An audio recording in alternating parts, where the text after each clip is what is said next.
There are very few movie characters who ignite our imagination with as much gusto as Dr. Henry Indiana Jones, the whip-cracking, tomb-raiding archaeologist with a penchant for getting into trouble, kicking Nazi ass, and getting the girl. Well, sometimes.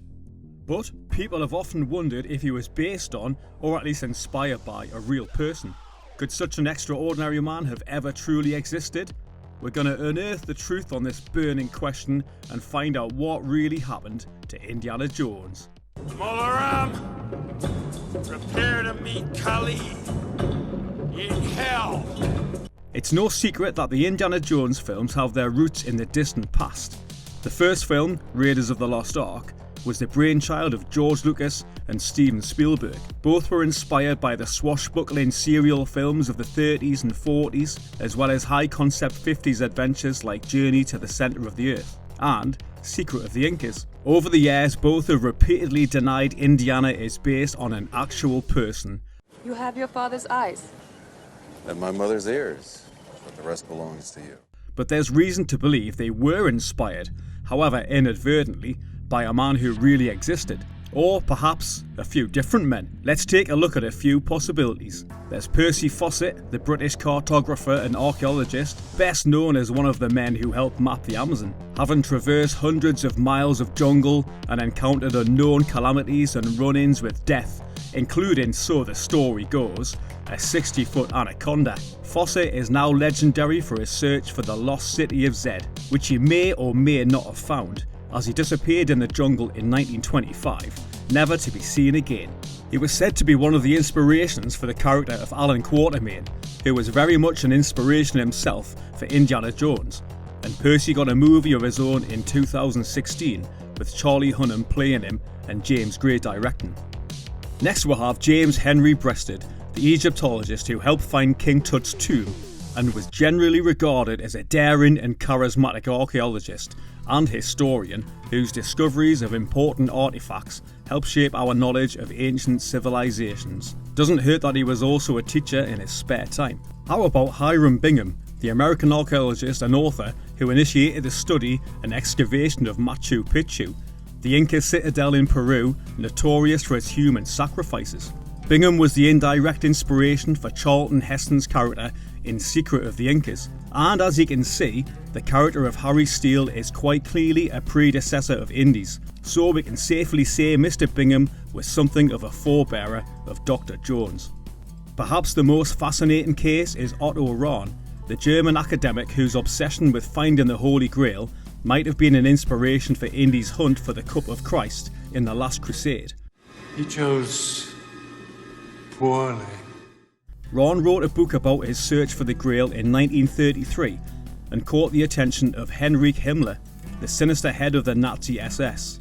Himmler was notoriously interested in the occult and found Rahn to be similarly intrigued by the subject, so he hired Rahn to continue his research as a member of the Nazi Party. Rahn was no fan of the Nazis' ways, but saw no other options, and continued to write books under the supervision of Himmler. Needless to say, neither Rahn nor Himmler found the Holy Grail, and Rahn ultimately became so depressed by the sights and sounds of the Nazi scourge that he resigned from the SS and died, allegedly by suicide, on a snowy mountaintop in Austria in 1939. There are kernels of truth in all of the Indy films. The Ark of the Covenant was thought to contain the physical manifestation of God, and allegedly it was so powerful that it could single-handedly destroy armies and end wars. Even touching it meant instant death. Because the Nazis were often quite interested in collecting ancient artifacts, it's not far-fetched to think they'd want to get their hands on such a monumental weapon in their quest for world domination.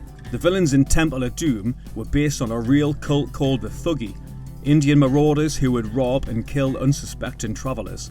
The Thuggee worshipped the Hindu goddess Kali, just as the baddies in Temple of Doom do, although the over-the-top sacrificial rituals portrayed in the film, as well as the Sankara stones that serve as the MacGuffin, were definitely the inventions of the screenwriters.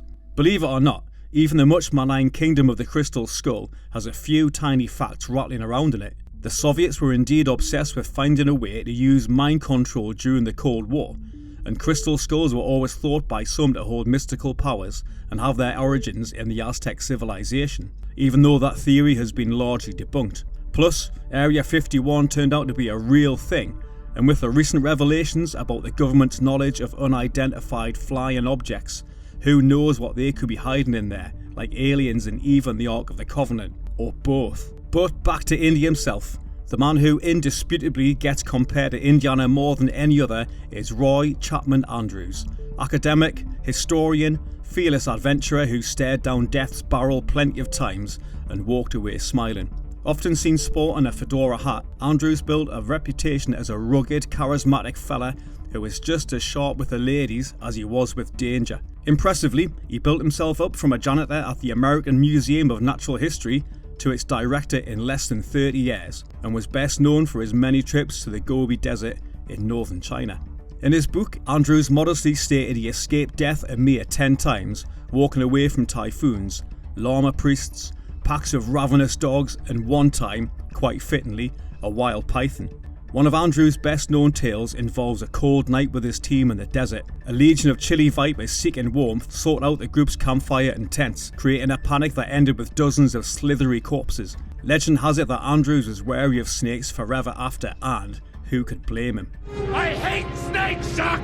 I hate them! Come on, show a little backbone, will ya? Another infamous death-defying stunt saw Andrews drive his car straight into a group of bandits on horseback, shooting at them with his trusty pistol, correctly believing they'd sooner scatter than take on the barreling vehicle with its ridiculously confident driver. Sounds like just the kind of impulsive move our favourite cinematic archaeologist might pull. Part cowboy, part adventurer, Andrews is most famous for discovering one of the largest dinosaur fossil depositories ever in the Gobi Desert, including a host of dinosaur eggs, which was indeed a major rarity at the time. In his book, The Business of Exploring, Andrews wrote, "I was born to be an explorer. There was never any decision to be made. I couldn't do anything else and be happy." Who does that remind us of? So, was Indiana Jones directly inspired by any of these men? We'll take it on faith that Mr. Lucas and Spielberg were more apt to pull from their beloved old adventure films than any true historical figures. But there's no doubt that the past was indeed present in shaping the treasured character, and that's something Indy himself would admire.